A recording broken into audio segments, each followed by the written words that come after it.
Muchísimas gracias por continuar con nosotros aquí en Sin Censura Televisión. En este espacio corresponde la charla de todos los días con el equipo de investigación de la revista Contralínea, el programa de investigación Contralínea y Sin Censura, y para ello tengo el honor de darle la bienvenida a mi amigo, a mi colega Sósimo Camacho. Bienvenido, Sósimo, buenas noches. ¿Qué tal? Buenas noches, Luis Guillermo. Qué gusto estar aquí contigo, con los compañeros de la audiencia, por supuesto, y también el equipo de producción. Ya se están haciendo favoritos de Sin Censura Televisión, los programas de Contralínea. Sósimo, están teniendo mucho éxito y mucha repercusión. Me da mucho gusto. No, mucho gusto también para nosotros. Es una alianza que consideramos importante. Además, gracias por el aire que se respira aquí, de independencia, de apoyo a la propia investigación. Me refiero a los temas, no hay cortapisas para nada. Entonces, qué interesante, qué buen ejercicio estamos aquí realizando. Muy bonito, porque además a la gente le gusta la línea de Contralínea, que es muy crítica y que se acerca a los temas de manera distinta a como los aborda el resto de los medios de comunicación. Y uno de esos temas que me parece importante, aquí lo hemos seguido de manera general en Sin Censura Televisión, y de manera personal un servidor, Luis Guillermo Hernández, lo ha seguido a lo largo de todo el conflicto, es la huelga en Notimex, una huelga que pues está a punto de terminar.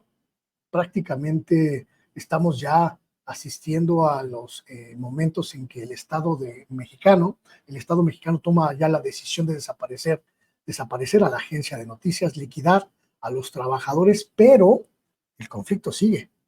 Así es, Luis Guillermo, pues es en efecto, como bien lo comentas, hemos estado también al tanto de las investigaciones que tú has realizado al respecto, un trabajo también muy amplio en este sentido. Y sí, en efecto, como bien sabes, y sabe ya la audiencia, porque esto se anunció en una conferencia de prensa matutina, se ha tomado ya la decisión de cerrar la agencia Notimex, una pretendida agencia del Estado, agencia de noticias del Estado mexicano. Se pretendió que fuera eso, una agencia de noticias del Estado, no del gobierno en turno, no que respondiera a los grupos políticos en el poder de ese momento, sino una agencia que sirviera para la propia sociedad mexicana, que sería la propia cara, digamos, incluso de México en el mundo, etcétera. Un tema, un proyecto que me parece muy ambicioso, muy importante. Cuando yo vi la presentación de lo que se quería hacer con Notimex, me pareció un esfuerzo muy, muy importante, y que, bueno, pues dio al traste esto una serie de conflictos que tienen que ver con lo laboral, tienen que ver incluso con asuntos de carácter penal por asuntos de corrupción, tienen que ver con incumplimientos de carácter administrativo. Sí, cierra Notimex, pero quedan vigentes más de 300 demandas que tienen carácter civil, laboral e incluso penal. Se cierra Notimex, pero el conflicto, me parece, todavía va a dar mucho, mucho de qué hablar. ¿Cuál es la esfera de estas denuncias, Sósimo? Porque pues hemos visto que el gobierno federal pues ha llevado a cabo pues negociaciones muy intensas. Una vez que se anunció la decisión de liquidar a la agencia, y pues para el presidente, que lo dijo hace algunos días en la conferencia matutina, pues para el presidente prácticamente ya es la etapa final de vida de esta corporación. Sí, así es, ¿no? De hecho, ya es una decisión que hemos visto tomada en ese sentido, incluso también aceptada por la propia dirección de Notimex, por la periodista San Juana Martínez, quien también dijo, sí, ya lo que mejor le puede pasar a Notimex es que se cierre. Ella también está en ese sentido, en ese tenor. En el caso de los trabajadores, pues han tenido, bueno, quienes integran este sindicato único de trabajadores de Notimex, ellos han tenido, como bien comentas, una negociación muy intensa, a la cual no fue convocada precisamente la dirección de Notimex. Es una negociación que encabezó la secretaria del Trabajo y Previsión Social, Luisa María Alcalde Luján. Ella fue la que ha encabezado estas negociaciones, y que también fueron atestiguadas por el director general de Comunicación Social de la Presidencia de la República, es decir, el vocero Jesús Ramírez Cuevas, también periodista él. En ese sentido, pues ellos, dos funcionarios, han dialogado con el sindicato y llegaron ya también a la negociación para el finiquito de estos trabajadores, el pago de salarios caídos y también, de acuerdo con lo que nos dijo Adriana Urrea, secretaria general de este sindicato, pues han aceptado ya estas propuestas, ya son acuerdos en firme. Entonces tuvimos la oportunidad de hablar en esto que hemos estado nosotros realizando de este cierre, este seguimiento al cierre de Notimex. Hemos podido hablar tanto con San Juana Martínez como con Adriana Urrea y también con Jesús Ramírez Cuevas. En este sentido, vemos que sí, es una decisión ya tomada, no hay vuelta atrás. Notimex se cierra prácticamente con el acuerdo de Presidencia de la República, Secretaría de Gobernación, Dirección de Notimex y el propio sindicato. Se cierra, pero decíamos, el conflicto me parece que tiene todavía mucho trecho y hay asuntos que nos parecen muy complicados, muy álgidos, hay asuntos de corrupción y me parece que todavía falta mucho para que el capítulo se cierre en su totalidad. Nosotros documentamos aquí en Sin Censura Televisión, documentamos una serie de exigencias que el Sindicato de Trabajadores de Notimex pues puso sobre la mesa de negociaciones del gobierno federal. Se las planteamos incluso al presidente de la República hace algunos días, y en el reportaje que ustedes están presentando sobre este asunto parece que el sindicato dice pues no son tan exigencias las que planteamos, ¿no? Sí, de hecho, precisamente consultamos tanto a las tres partes sobre Claro. este asunto, de acuerdo con lo que nos pudo decir el vocero de la presidencia, es que no hay ningún tipo de negociación que sea más allá de lo que marca la Ley Federal del Trabajo. Exacto. Y también el propio contrato colectivo de trabajo. ¿Esto por qué? Porque la información que pues estuvo divulgando, que tú divulgaste, muy importante, también daba cuenta de percepciones de salarios para personas que decías, oye, tenías un mes trabajando o tenías 6 meses trabajando, te iba a tocar un finiquito millonario prácticamente y que no se corresponde con lo que, por ejemplo, otras personas habían trabajado 30, 40 años con finiquitos similares. Entonces, no sabemos, Luis Guillermo, si es que gracias a esto que tú publicaste, pues hubo algún tipo de reconsideración. El asunto es de que de manera tajante, nos dijo Jesús Ramírez Cuevas, no habrá ningún tipo de entrega de recursos más allá de lo que marca la Ley Federal del Trabajo. Esto es sumamente importante. Es muy importante. Es muy importante porque también le decíamos, pues, ¿qué más se negoció para que el sindicato hubiera aceptado ya el fin de este conflicto? Si hubo negociación política, se acordó también que no se iba a perseguir a nadie. ¿Qué fue lo que hubo sobre la mesa?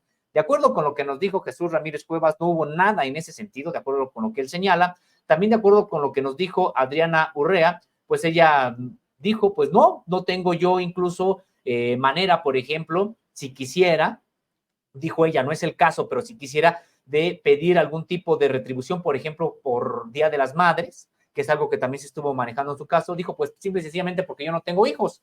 En ese sentido, nos comentó, no fue el sindicato el que haya generado los cálculos. Las peticiones, los cálculos. Sino ha dicho, esto es parte de la propia Junta Federal de Conciliación, ella es la que ha generado, esto es lo que ha comentado también Jesús Ramírez Cuevas, pero sí señalar que no por eso el conflicto se acabó.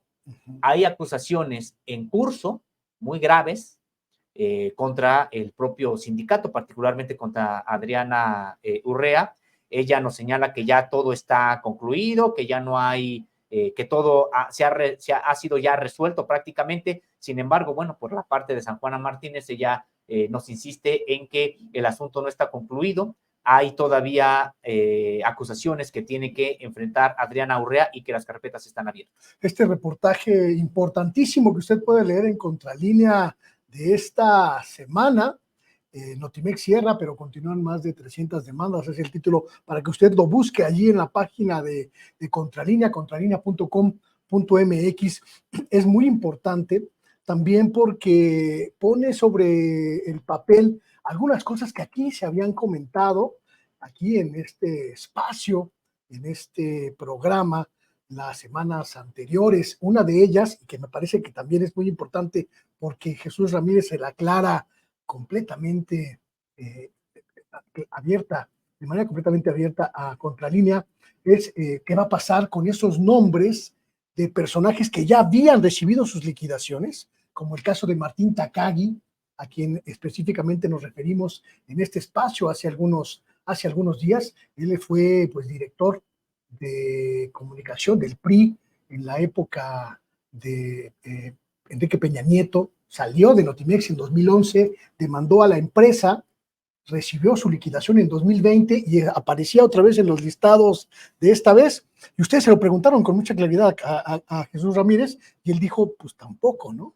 Sí, el asunto con Takagi es que él había ganado una reinstalación en Notimex. En ese sentido, la compensación anterior había tenido que ver con eso, con que había ganado la reinstalación. Ahora han dicho que es por una cantidad muy inferior, pero que sí está considerado dentro del propio finiquito, ahora ya por un periodo menor, toda vez que lo que ganó ahora fue una reinstalación. Entonces, el dinero que él cobró anteriormente es producto de esa reinstalación, no de que haya sido ya liquidado y saldada la cuenta que tuviera Notimex con este periodista. Está el caso también en el caso de Nogués, que había una confusión también ahí de nombres. El apellido era otra persona la que ya había sido liquidada, no el que está ahora considerado, digamos, en este momento. Sí, tuvimos la oportunidad de preguntarles de manera puntual, porque por supuesto que nos parecía de escándalo esta situación, porque sí también tendríamos que señalar algo, Luis Guillermo, y es que, pues la verdad es de que las acusaciones en contra del sindicato en términos generales tuvieron mucho sustento durante todo este tiempo. Hay que recordar que, Notimex en realidad durante mucho tiempo funcionó como una extensión del propio poder político, no como una agencia del Estado mexicano. De hecho, tendríamos que señalar algo también. ¿No se recuerda algún tipo de trabajo periodístico de Notimex en esa época destacado, que hubieran revelado algo, que hubieran denunciado corrupción? Pues en realidad me parece que sí. Había un grupo de trabajadores en ese momento enquistado, pues gozando también del propio erario, y que, es algo de lo que tenemos también que señalar. Entonces, en ese sentido, sí, por supuesto que hay muchas sospechas, incluso todavía vigentes, de corrupción actual.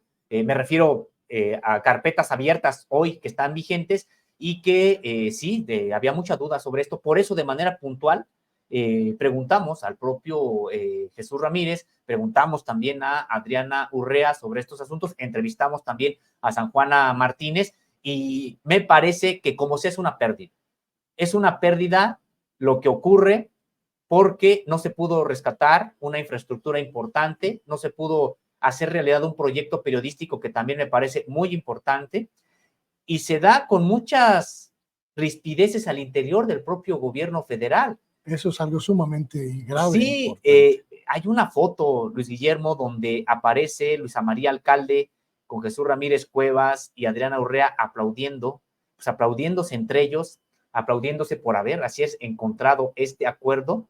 Pero pues, ¿qué fue lo que se dijo previamente? Previamente se había señalado que era un sindicato impresentable, que era un sindicato que se había convertido en el pasado en una mafia y que estaba defendiendo privilegios de este grupo. Y bueno, pues terminan ya aplaudiendo estos dos integrantes del propio gabinete de Andrés Manuel López Obrador. No invitan a San Juana Martínez, que ella sigue manteniendo el dedo en el renglón de que se trata, ella dice, de una organización mafiosa. Entonces me parece que esto cierra con mensajes pues muy cruzados ahí entre propios integrantes del gabinete.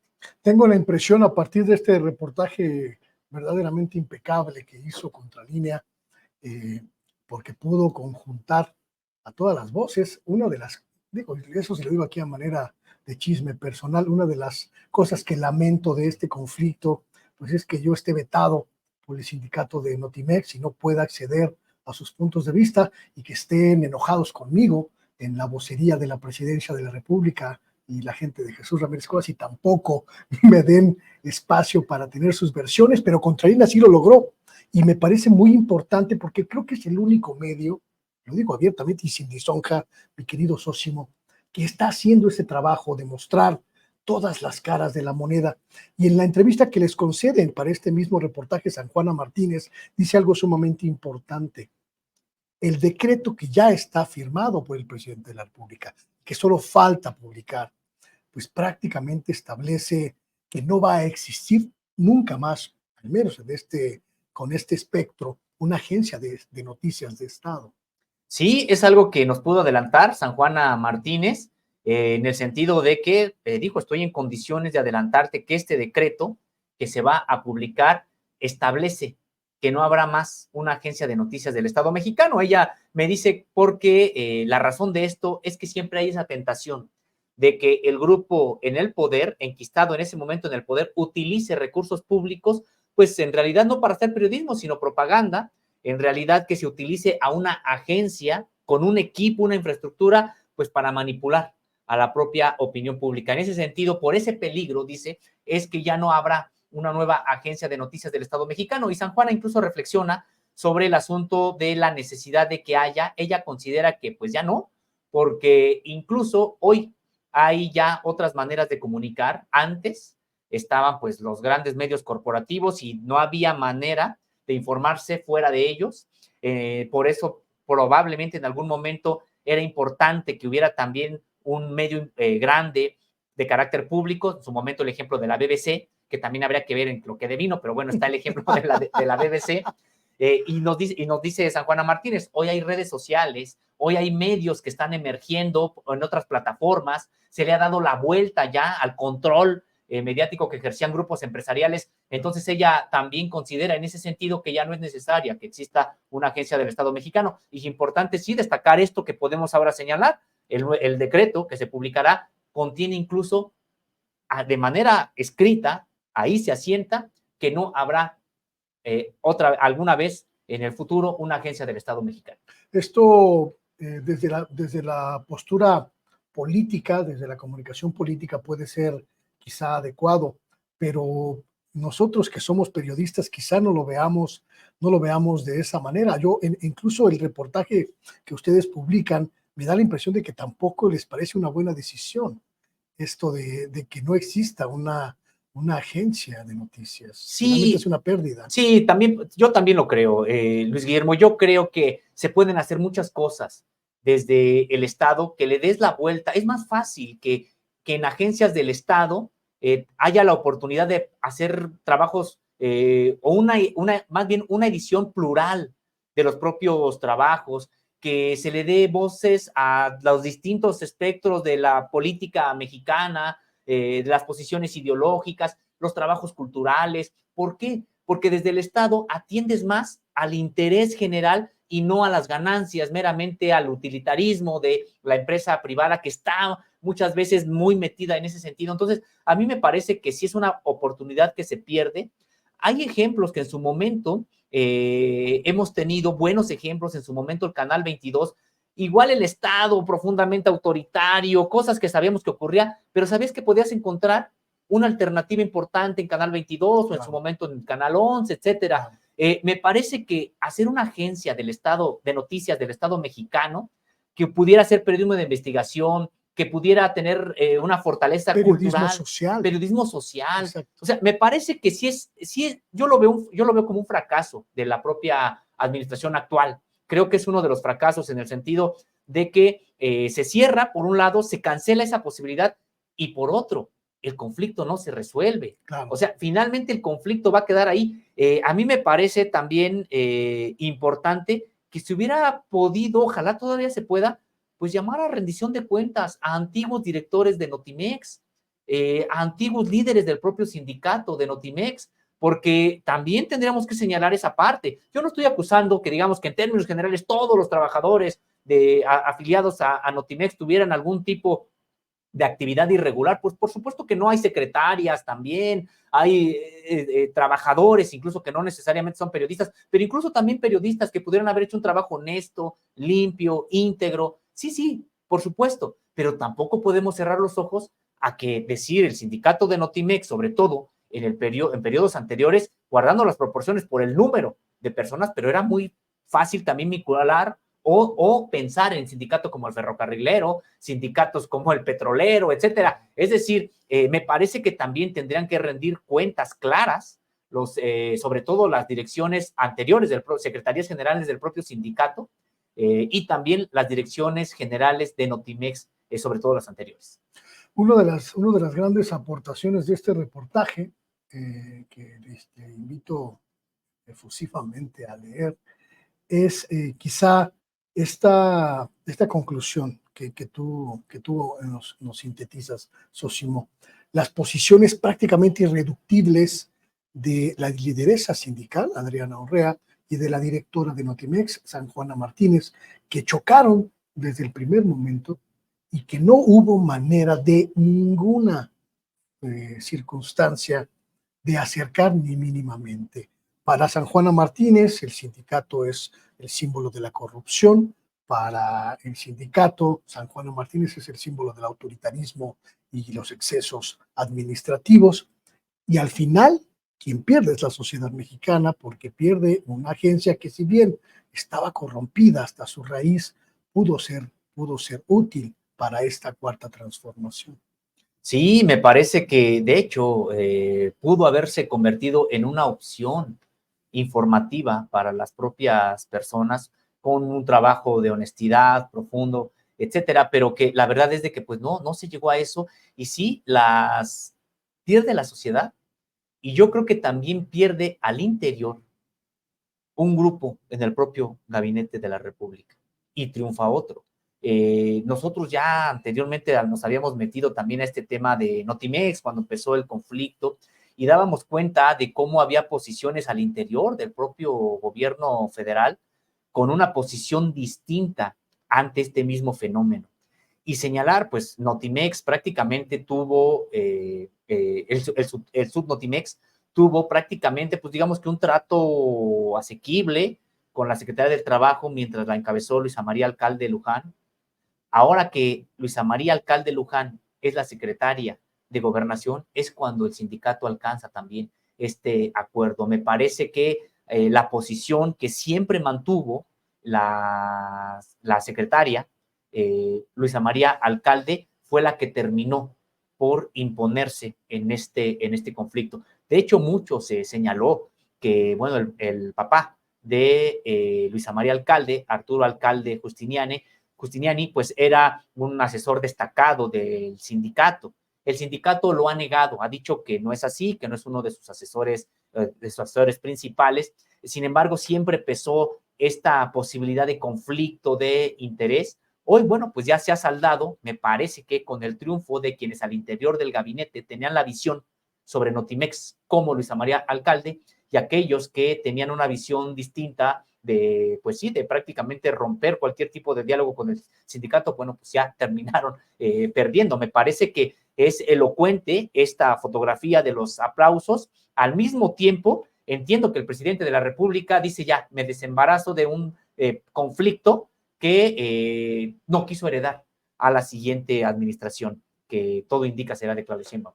Quizá esa fue la principal pues, instrucción, no dejar el caso Notimex como una herencia a la siguiente administración, Sosimo, ¿no? Porque pues cuando uno revisa, como ustedes lo hicieron en este reportaje, tanto lo que va a obtener el sindicato como lo que obtuvo la dirigencia nacional del sindicato, como los trabajadores, como la directora de la agencia, como el gobierno, pues en realidad todos perdieron. Sí. Todos perdieron. De hecho, todos pierden, incluso el propio sindicato pierde, porque uno podría decir, bueno, van los salarios caídos, va el finiquito, de acuerdo con lo que dice la ley, es justo, pues está bien, pero pierden también la fuente de trabajo, la fuente de empleo, se pierde un contrato colectivo. Porque además hay trabajadores con 25, 30 años de hasta servicios. Hasta 40 años, hay trabajadores con 40 años, otros de 35, etcétera. Entonces, sí, me parece que todos pierden, y pierde la sociedad mexicana. Y me parece que también pierde el propio gobierno federal, porque su intención original era rescatar esta agencia, convertirla en una agencia de noticias del Estado mexicano. Es decir, me parece que era un proyecto muy ambicioso desde el punto de vista periodístico, y va a seguir habiendo un hueco ahí que no se pudo llenar. Ahí va a seguir, y eso me parece que sí es una pérdida. Todos perdieron, todos perdimos en este conflicto de Notimex, la sociedad, el gobierno federal, el propio sindicato, la dirección de la agencia. Me parece que es un conflicto que, qué bueno por un lado, que se salde en el sentido de que pues no se herede un conflicto a una siguiente administración, pero me parece que pues no fue la mejor opción. Me parece que hay un fracaso ahí incluso, pero por eso creo que es importante que no se quite el dedo del renglón y que todas aquellas denuncias, más de 300, que continúan, pues se llegue a solventar, se lleguen a saldar, se llegue a una resolución. Quien haya cometido actos de corrupción, que se sepa y que se le sancione. Que si hay algo desde el punto de vista administrativo, civil o mercantil todavía que sanear, pues que se haga. Si hay algo desde el punto de vista del respeto a los derechos laborales que no se haya cumplido, que se cumpla. Pero me parece que todos los involucrados deben de rendir cuentas y ojalá la propia justicia pues fuera un poco más rápida en estos asuntos, pero me parece que hay cuentas pendientes. Se cierra Notimex, pero sí necesitamos saber si hubo actos de corrupción que perseguir y que castigar, y también las responsabilidades laborales, administrativas, civiles, mercantiles que enfrentar, pues adelante también. Sósimo, en las últimas horas han aparecido comunicaciones, principalmente de algunos excorresponsales de la agencia, creo que una veintena de corresponsales en el extranjero, que pues están levantando la mano también para ser tomados en cuenta en el finiquito de esta empresa. ¿Esos están considerados en estas 300 demandas o son además? Ah, no, las demandas sí. Es que en donde no están siendo considerados es en el finiquito de los trabajadores, que son 86. Sí. Que además aquí hay un diferendo. San Juana Martínez dice que deberían de ser solamente 32. Así es. Porque son los que emplazaron a huelga. Así es. Y es que cuando uno revisa la propia lista, pues uno también se da cuenta que se fueron incorporando a ese sindicato conforme iba avanzando el conflicto, incluso gente que llevó San Juana Martínez. Hay también ya esperando el finiquito, trabajadores que se afiliaron al Subnotimex, que incluso pues llegaron durante el periodo de San Juana Martínez. Entonces, claro, nos da una idea de la complejidad del propio problema. Yo les llamé los gremlins, les echaban agua y se reproducían los sindicalistas demandantes en Notimex. Yo creo que por eso me dejaron de hablar, pero es importante entender esto. Estas 300 demandas seguirán activas y quien se tendrá que hacer cargo de ellas será el órgano administrativo de liquidación. Así es. Es decir, el Estado mexicano no puede desentenderse de todo este conjunto de procedimientos administrativos, civiles, de cualquier índole, pues porque seguirán abiertos y seguirán siendo parte de lo que fue Notimex para el Estado mexicano. Sí, decíamos, el conflicto continuará, o sea, son 300 demandas, algunas, sí, hay varias laborales, hay otras que son de carácter penal por corrupción y de hecho son las que más interesan en el sentido de que si hay alguien que tenga que responder ante la justicia por malversación de fondos, pues que lo haga. Claro. Pero hay también incluso de carácter mercantil, hay, por ejemplo, aquellas que han entablado clientes de Notimex en contra de la agencia, pues simple y sencillamente porque ya no funcionó la agencia, ellos pagaron un servicio que ya nunca se les entregó, por ejemplo. Claro.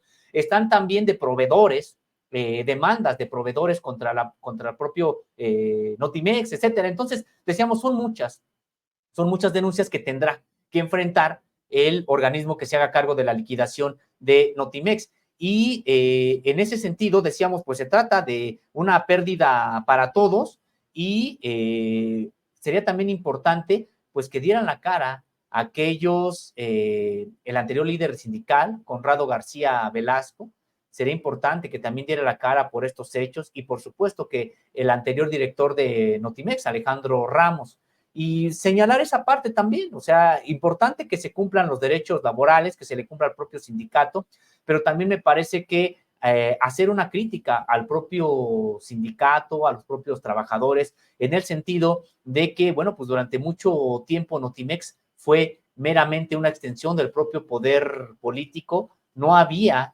de Notimex incluso pues algún trabajo que uno pudiera recordar de cobertura, de investigación periodística, y pues sí, me parece que es algo que también tendría que reflexionar los propios trabajadores del sindicato.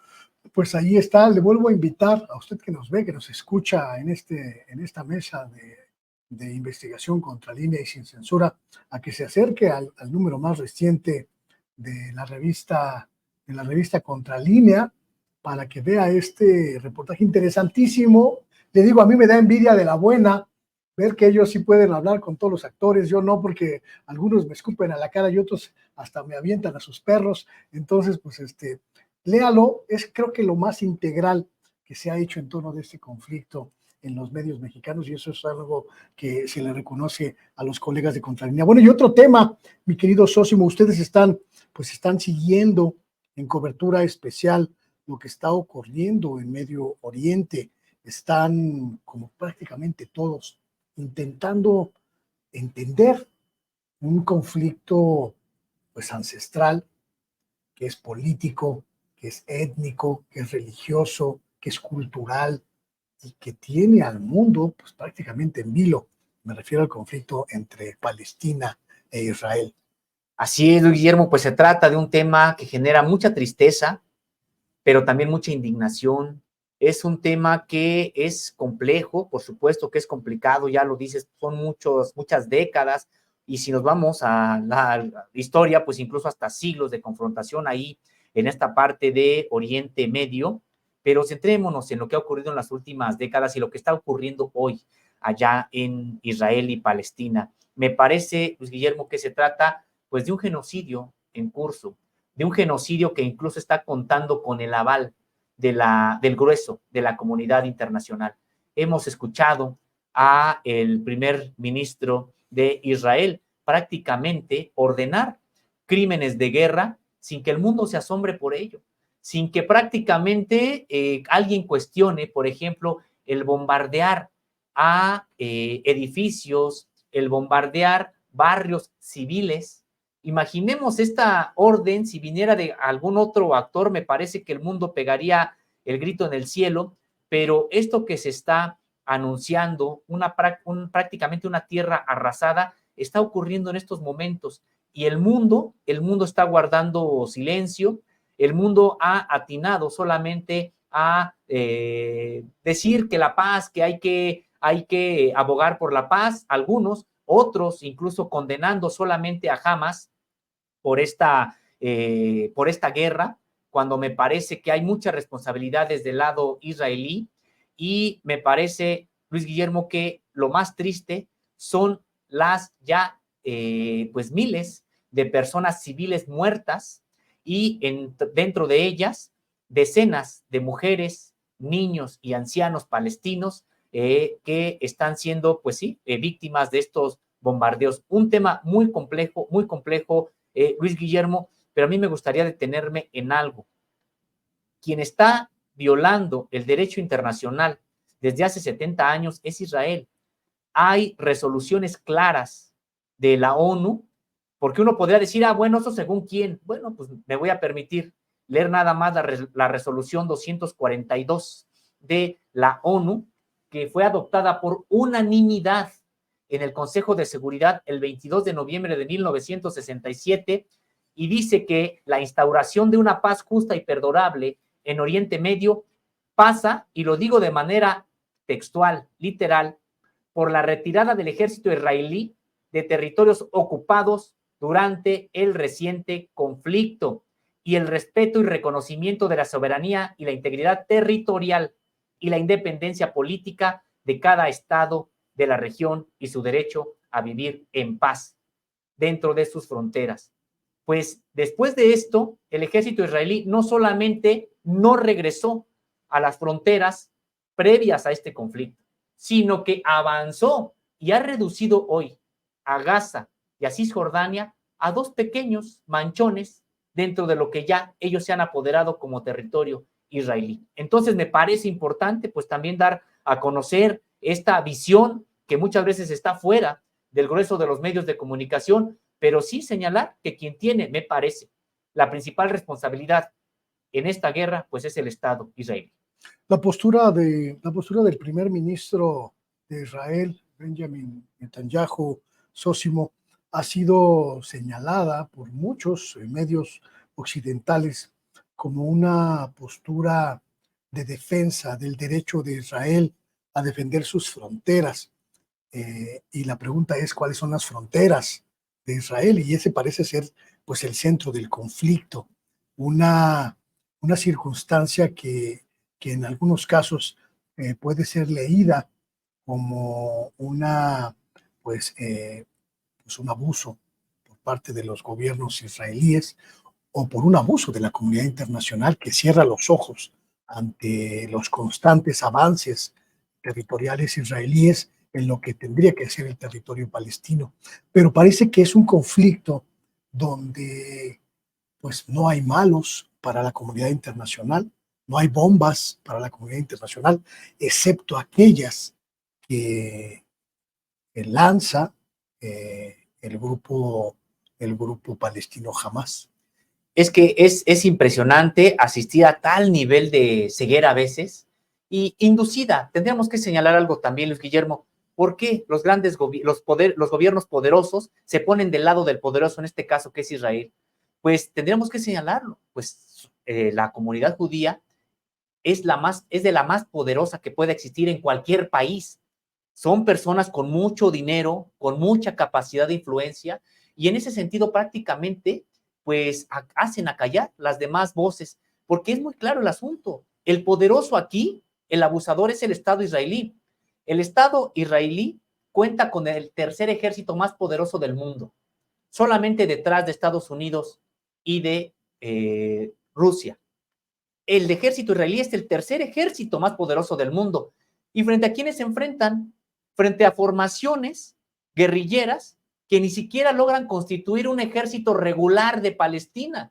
Estamos hablando de Hamas, en su momento de Al-Fatah, o de algunas otras formaciones que ni siquiera constituyen un ejército palestino, de un Estado palestino. Claro. Entonces, es una lucha desigual. Es una lucha totalmente desigual. Entonces, que vengan a decirnos, es que la cantidad de misiles, pues si les podemos llamar misiles, y si no es que son cohetes en realidad, que mandó, pues sí, y que tienen su capacidad de fuego y que también generan muertes, por supuesto, pero no podemos nosotros comparar esa capacidad de fuego que pueda tener Hamas con la capacidad de fuego que tiene Israel. O sea, Israel tiene arma nuclear, Israel ilegalmente, porque hay que recordar que solamente son 5 países los que legalmente pueden tenerlo, también una situación muy, pues muy rara del propio derecho internacional que nos hemos dado como humanidad, pero bueno, Israel tiene una capacidad impresionante de espionaje, hay que recordar, pues Pegasus, ¿de dónde viene? Precisamente, ¿quién lo desarrolla? Lo desarrolla precisamente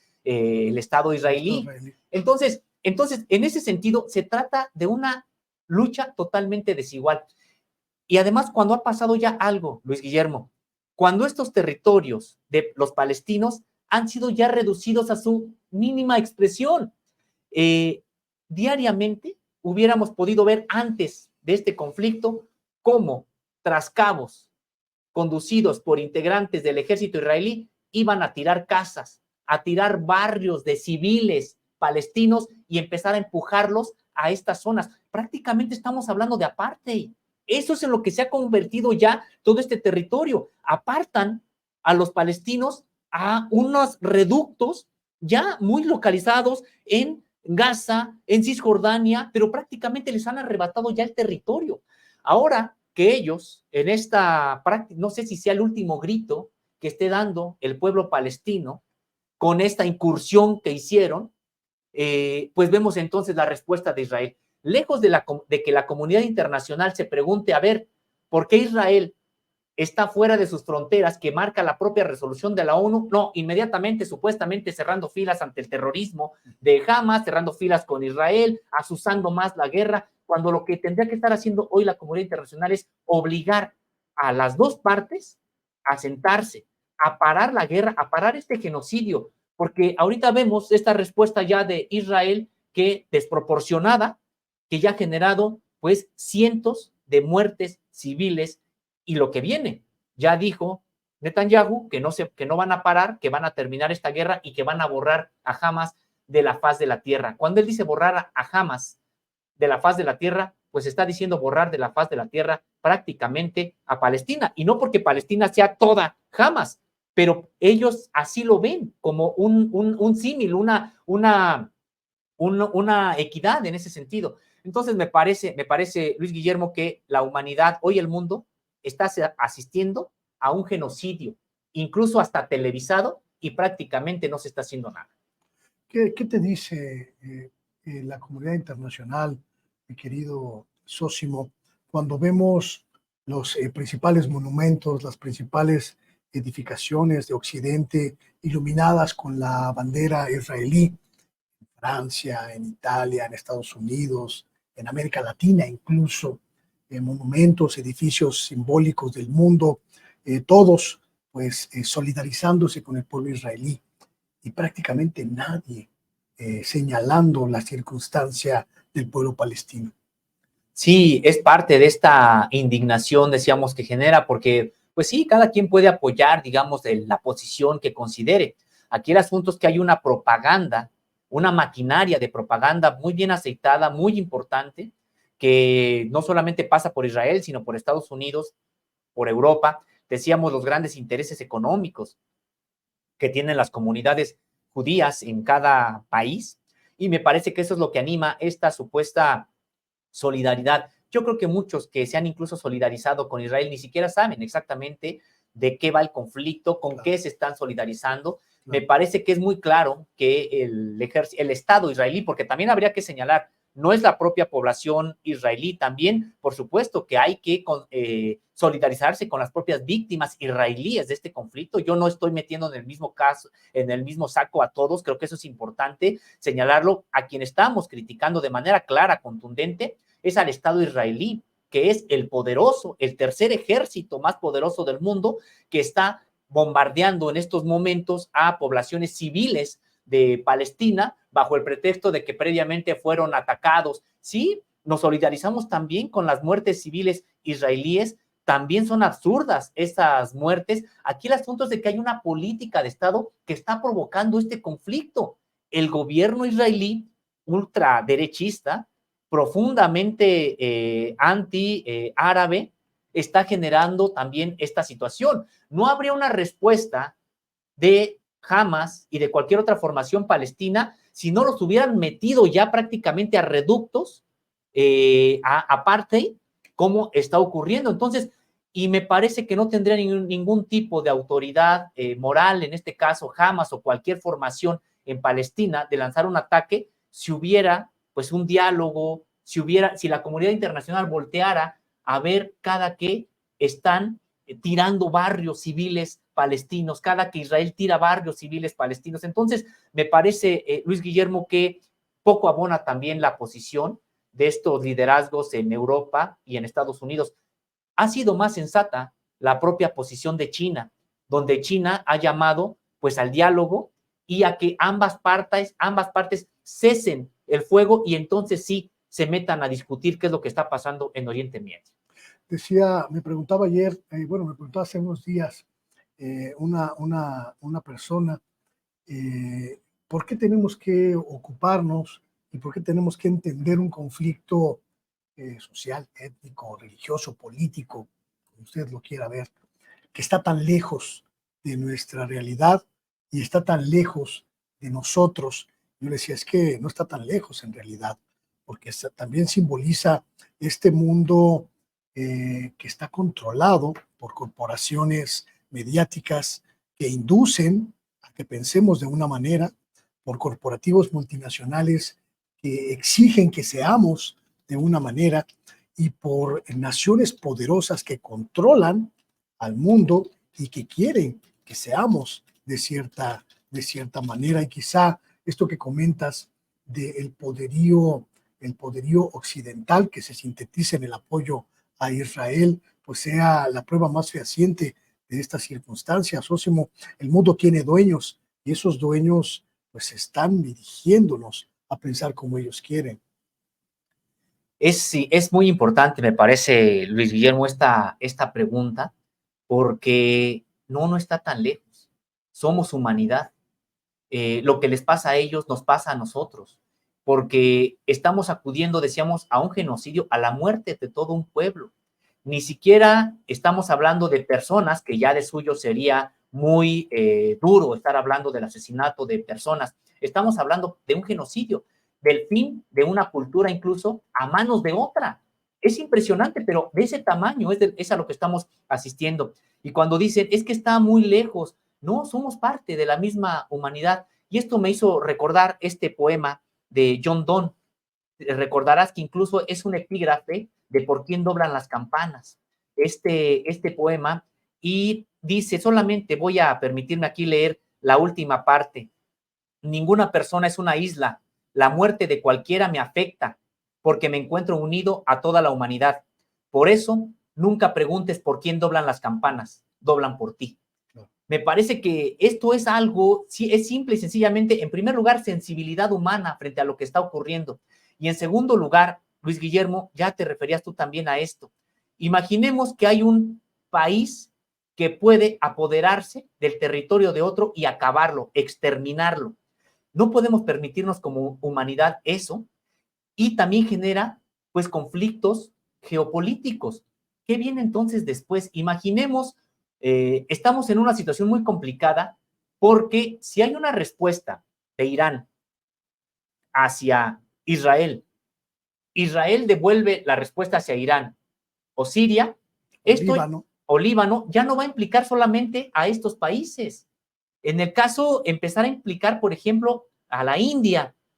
La India es parte del BRICS, donde está Brasil, Rusia, India y China. Es decir, tenemos la guerra en Ucrania.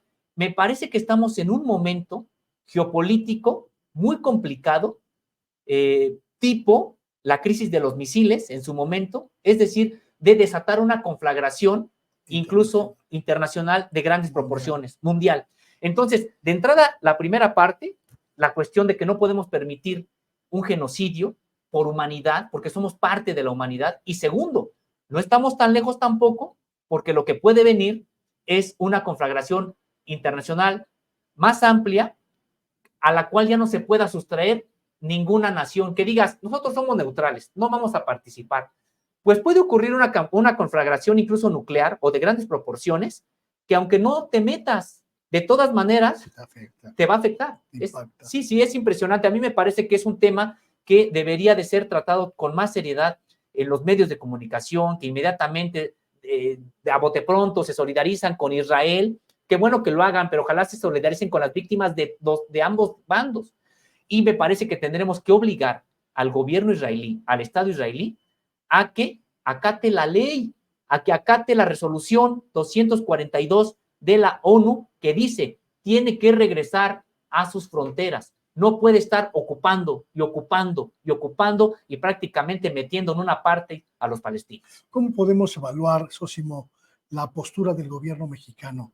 La postura que se sintetizó en el comunicado que emitió la Cancillería inmediatamente después de, pues, de la respuesta del grupo Hamas allá en Israel, y que después el presidente López Obrador en la conferencia mañanera también refrendó. ¿Cómo la puedes evaluar? Me parece, Luis Guillermo, que es como gobierno, me refiero a una posición emitida como gobierno mexicano, es complicada, toda vez que, por un lado, el gobierno mexicano se ha abstenido de condenar algunas de las partes, pero me parece que es sensata. Sí, el gobierno mexicano tiene que llamar al diálogo, a la paz, y me parece que donde hubo un desliz, desde mi punto de vista, fue con pues este comunicado que emitió la Secretaría de Relaciones Exteriores, firmado precisamente por Alicia Bárcena, donde condena el territorio de Hamas, el terrorismo, dicen el terrorismo de Hamas. En ese sentido, me parece que pues si estás tú abogando por la neutralidad, no puedes señalar que hay terrorismo de Hamas sin entonces señalar que hay terrorismo también del Estado israelí, claro, porque entonces está siendo parcial. Es un contrasentido. Así es. O si no lo condenas, o si vas a condenarlo, condenas el otro también, para que mantengas esa neutralidad. Y me parece que al día siguiente el presidente como que enmendó un poco la plana ahí En ese sentido, diciendo precisamente que México se acoge a lo que dice su propia política exterior, que está basada en lo que a su vez dice la Constitución Política de los Estados Unidos Mexicanos, y es abogar por la resolución pacífica de los conflictos. Me parece que México tendría que tener un papel todavía más protagónico, creo que lo podría hacer. Ya vimos que inmediatamente se enojó la embajadora de Israel en México, diciendo que no era claro México condenando el terrorismo de Hamas. Pues le podremos decir a la embajadora que también se tendría que condenar el terrorismo del gobierno que ella representa, y que me parece que lo que abona al conflicto no es mandar estos armas que ha estado haciendo ya Estados Unidos, no es mandar armas a ese conflicto, además ni lo necesita Israel, si es un país armado hasta los dientes. En realidad, Israel no busca el apoyo de la comunidad internacional, busca cómplices, y me parece que es momento que se le diga que no a Israel, y yo creo que ahí el gobierno mexicano sí tendría que tener una posición más clara, diciendo que no va a apoyar ninguna acción armada de ninguna de las partes en conflicto. Me parece, Luis Guillermo, que el gobierno mexicano sí debería de generar algún tipo de comunicado, de posicionamiento más claro, en el sentido de la neutralidad y la condena a la agresión, venga de donde venga. Parece que el gobierno mexicano prácticamente se concentró en rescatar a los mexicanos que estuvieran en el territorio israelí o palestino y mantenerse al margen en todos sentidos de la disputa o la discusión internacional en la materia, ¿no? Sí, totalmente. Me parece que ya el propio gobierno de la República ha limitado a eso el papel en estos momentos. Digo, tampoco se le critica, qué bueno que lograron sacarlos sí, a todos rápidamente, ¿no? Pero... No, de hecho es una buena reacción, rápida además, importante, y además lo que dijo el presidente, lo que anunció, que estos aviones van a hacer una especie de puente aéreo, porque ya solamente van a sacar, y no solamente a mexicanos, otra vez es algo que se tiene que reconocer de la política exterior mexicana, van a sacar a personas que quieran salir de Israel, ponerlos a salvo fuera de la zona de conflicto y regresar por más. Exacto. Es decir, una suerte de puente aéreo para no perder tiempo de que digas, bueno, pues ya sacas a estos y hasta que no los traes a territorio mexicano. Claro. No, los va a sacar del área de conflicto, otros aviones son los que se van a encargar de traerlos a México, a América Latina, pero va a haber un puente aéreo y me parece importante esto que está haciendo el gobierno mexicano. Fundamental. Sí, ahora bien, lo que me parece que sigue, pues es seguir insistiendo en llamados a la paz, en llamados, en condena. Así, si ya se condenó la agresión de Hamas con misiles, cohetes que hayan hecho a territorios civiles, el gobierno mexicano tendría que estar condenando también el bombardeo indiscriminado contra barrios civiles que está haciendo el ejército israelí. Y es importante hacerlo, Luis Guillermo, no es nada más de que digas, bueno, ahí está la posición de México y importa o no que lo haga. No, me parece que en este momento importa que lo haga porque en curso está un genocidio, en curso está el asesinato de decenas de miles de personas. Es importante que México condene los bombardeos contra barrios civiles, a ver si alguien más en la propia comunidad internacional se empieza a sumar a llamados a la paz, a la sensatez. Entonces, me parece que eso es todavía algo que le falta al gobierno mexicano. Pues ahí está el tema que, por supuesto, Contralínea trata desde una perspectiva muy, muy diferente de la que usted puede encontrar en el resto del espectro mediático nacional e incluso internacional. Ahí está el asunto. Muchísimas gracias, Osimo, por esta conversación. Como siempre, me quedo con un gran sabor de boca y espero que nuestras audiencias también.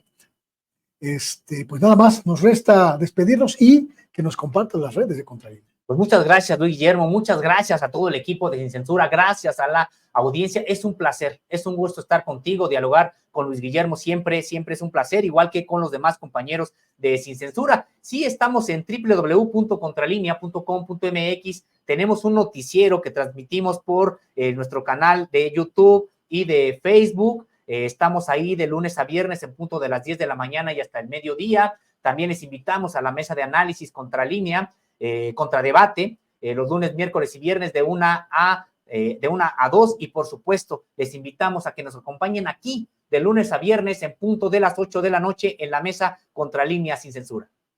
Muchísimas gracias, Osmo. Y usted, muchísimas gracias también por escucharnos. Quédese, viene todavía la tercera parte de este programa. No nos despedimos. Buenos días, buenas tardes, buenas noches. Volvemos.